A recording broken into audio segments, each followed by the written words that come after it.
Hi, welcome back to the channel, welcome back to Lex Kane's TV Me Reviews. Today I'm doing a spoiler review on the Doctor Who episode, where I call it Disney Who. The episode was called Boom, written by Stephen Moffat, who was the original producer and showrunner, I'd like the word showrunner, of the Matt Smith era and Peter Capaldi era. Now the episode with Boom started on a worn-torn type planet. It felt to me that the soldiers, which were called bishops, were, to me, was attacking religious freedoms of speech, really, that we have in this country. It felt like they were pushing us down in this episode a little bit. To me, that you shouldn't put it into a sci-fi show. It's for kids, not to. You're preaching at kids. You want to get them into a action adventure story type adventure. Um, the base where the bishop shoulders lived in there, it reminded me of the historical event of the Alamo, which is a film. There's been two films of them now. I think there's been a mini series of it as well. The original film starred John Wayne, and then they did another one with Dennis Quaid, I think. They did a reboot version of that film. So it felt a little bit like that. The set and all that.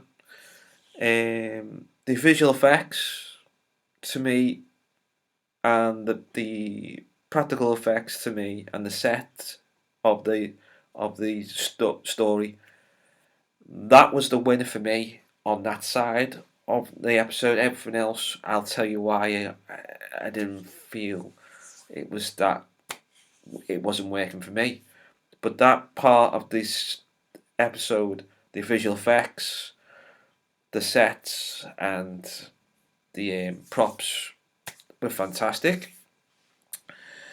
The bishop uniforms looked a little bit futuristic and retro, with the 1930s, 1900s type look of a soldier's uniform.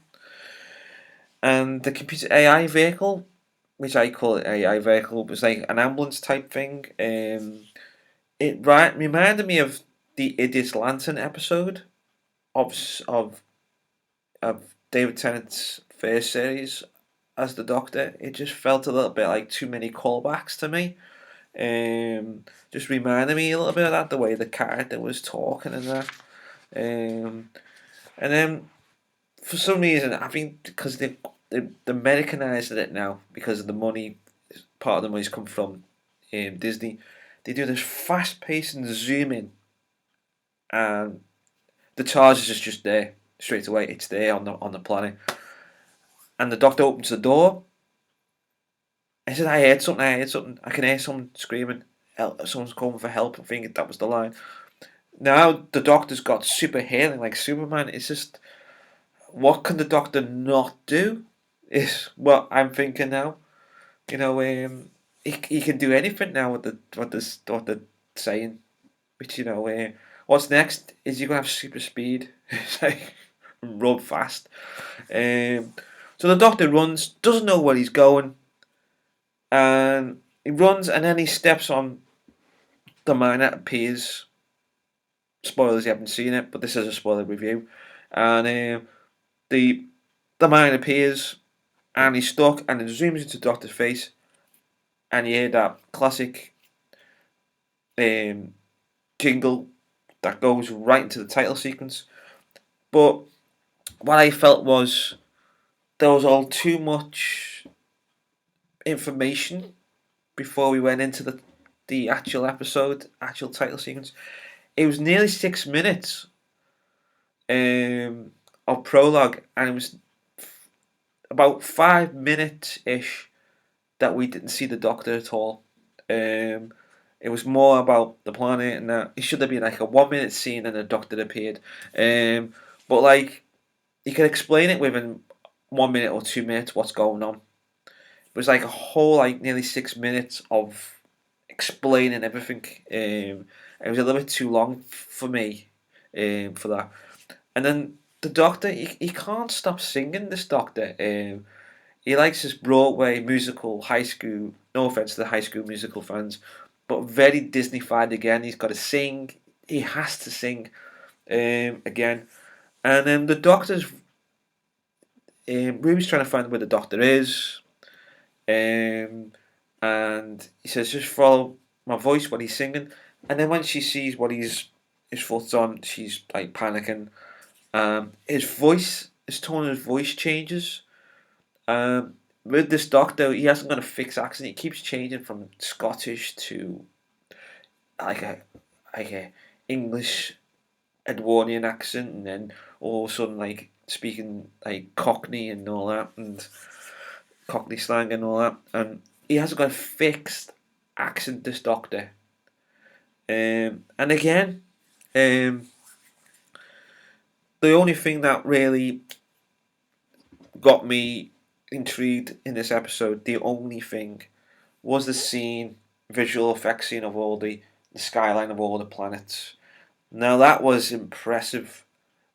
The visual effects of the planet, atmosphere, the skyline of the planet, the set, the gravel set it was like a war zone. The actual sets they made, that was impressive.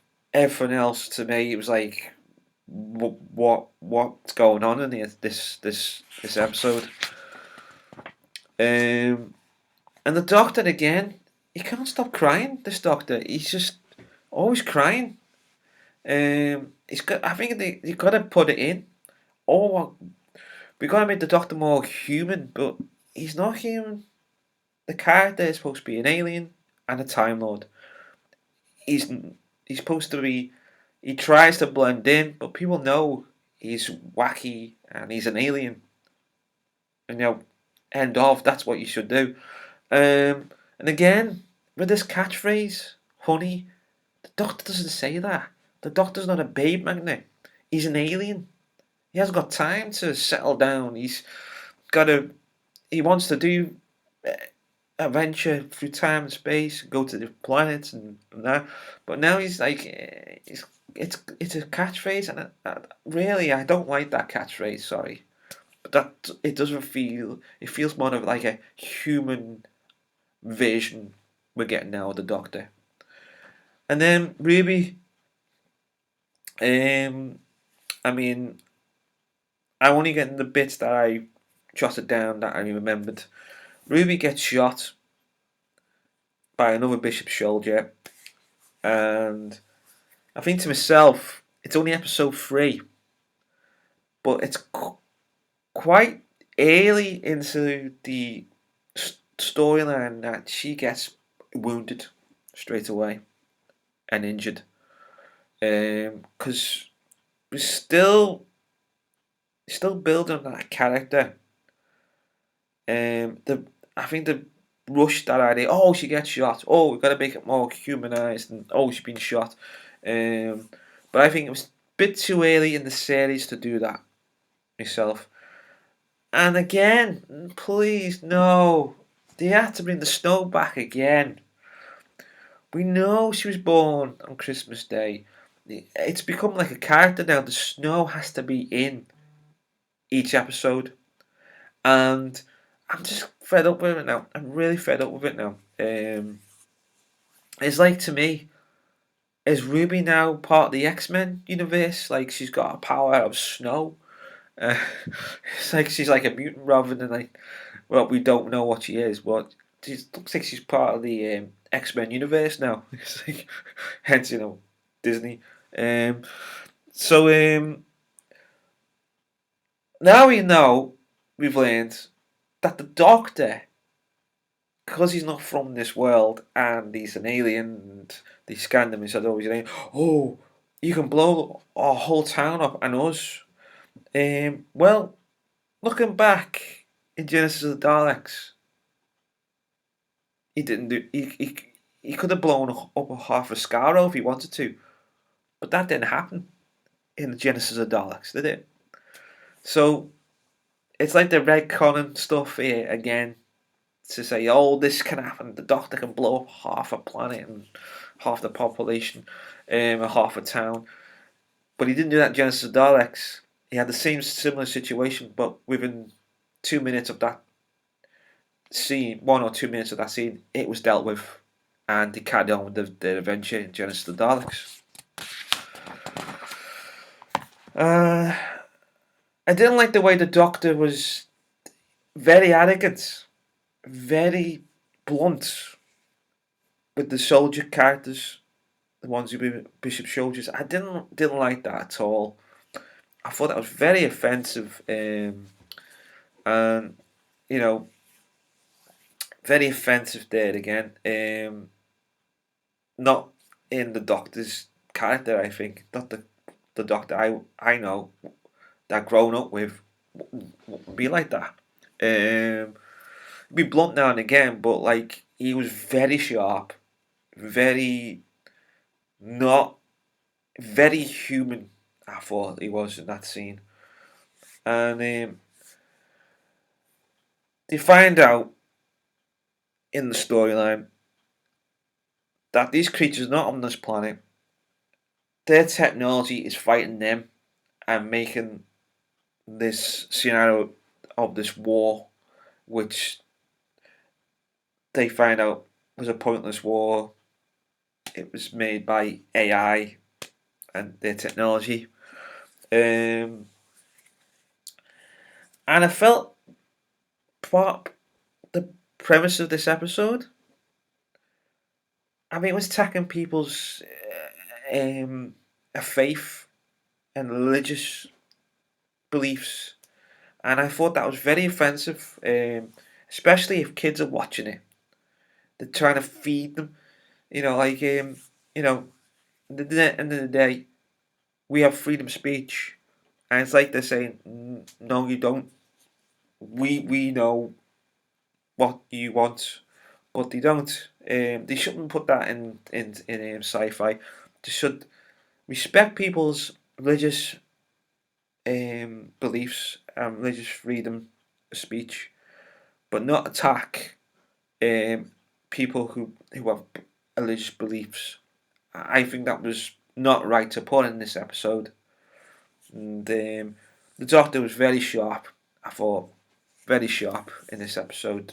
It wasn't very much like the Doctor's character to do that type of thing. And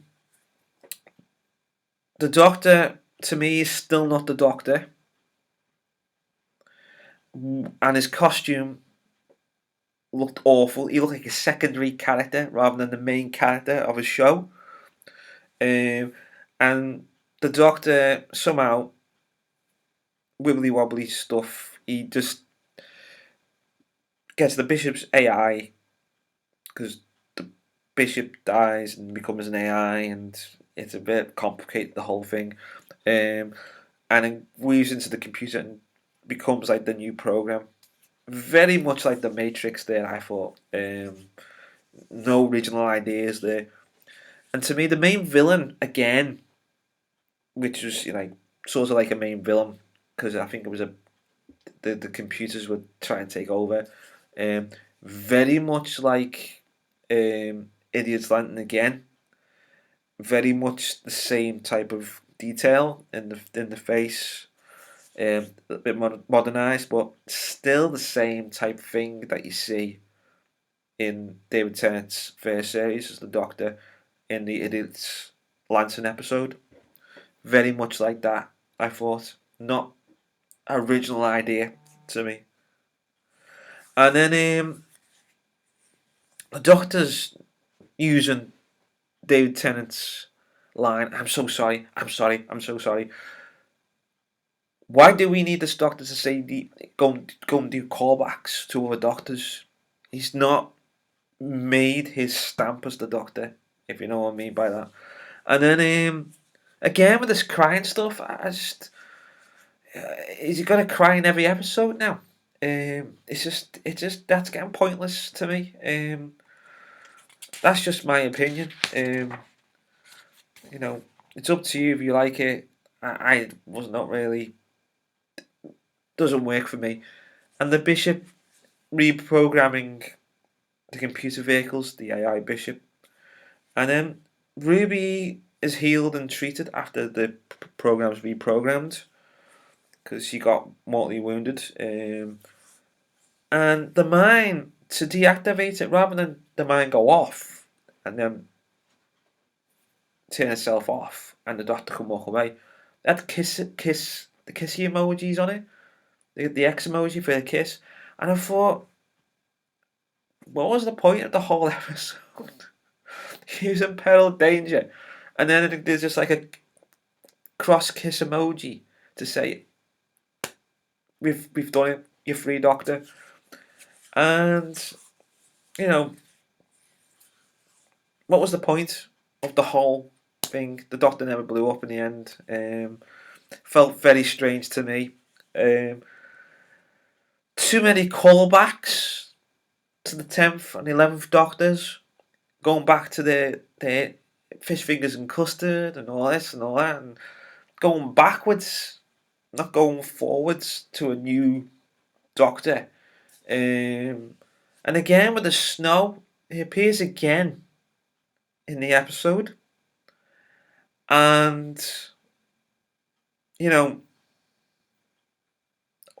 what's the point of the snow? I mean, we know she was born Christmas Day. Everybody's seen that episode, even though it wasn't a good episode. And the reason why I'm giving it 3 out of 10 is just for the visual effects, the sets, and the actual practical effects they did as well. Everything else didn't work for me. And we got a review from Tom Baker. Here it is now. It felt like to me 3 out of 10 because they copied my scene. Thank you, Tom. Thank you for your review. And if you like this review, please subscribe to the channel. Take care. See you soon.